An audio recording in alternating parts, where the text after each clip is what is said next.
I like to move a lot. I'm after work, I'm moving every day because to me it's something very important. And I do live by the motto, do what you preach. So I take care of myself and hopefully to also be able to take care of others.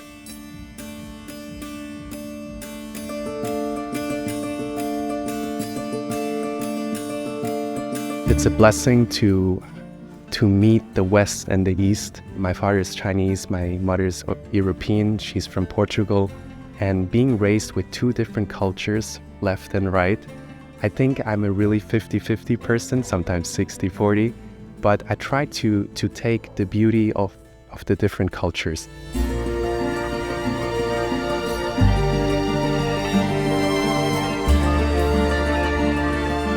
My father was a huge fan of martial arts, and I started with Kung Fu, I remember, with 3. So I was super young, and this was like the dream of my father. But then I quit because I felt I loved to do it, but it didn't feel right to me.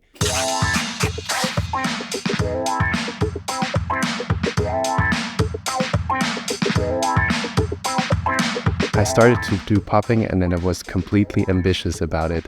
And I feel home. I found a place where I felt where I belong to.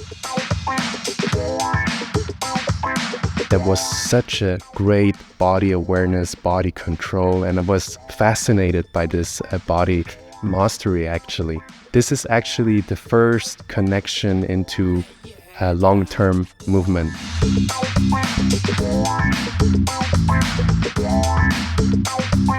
I stopped with my professional career a couple years ago, but I never stopped moving. And now it's like my daily ritual just to move.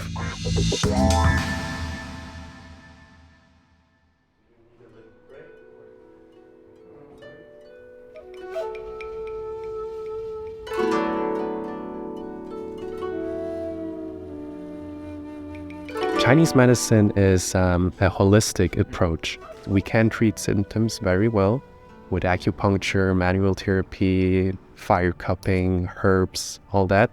But the main goal would be to treat the cause. This is where Chinese medicine is a bit different. We try to give the key back to the patient. We don't want that they are dependent on the therapist because we are not the healer. We are just the facilitator. There's always a reason why you get this injury or why you are in this state of mind, because you build up towards it, right? And it's really important to change the habit. But first of all, to make you aware of this habit.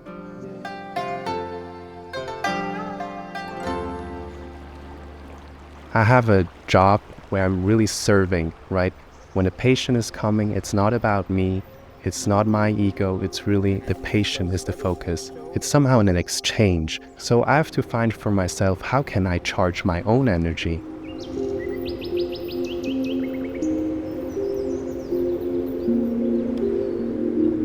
Breathing is really important, so I do breath work, I meditate. But it doesn't need to be meditation, right? It could be fishing, or it could be just going for a hike, it could be just something completely different. As long as you find your own mindfulness moment, you're doing it for yourself, for nobody else. And this is key.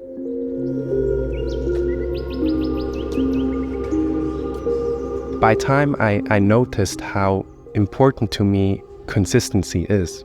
I find a mix where I have like a long-term plan where I set some goals, but in between I try to go with the flow.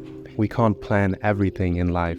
As soon as we plan something, life will teach us different. But to me, it's important that we just don't flow anywhere in the universe, that we have like a goal and that we go in the right direction.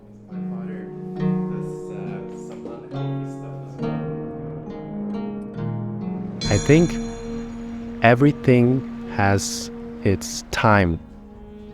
There's a reason why something didn't happen before or later. Some people, they're not even aware that they are not happy. That's why we are here, to find out, right? To get to know ourselves better and just to be honest with yourself.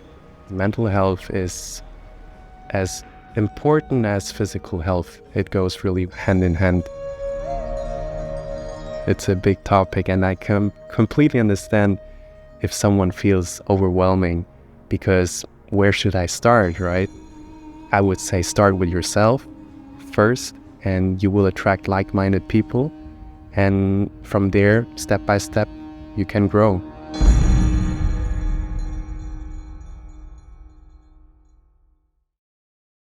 People drink tea when they're sick because they know it's doing good, right? It's a healthy thing.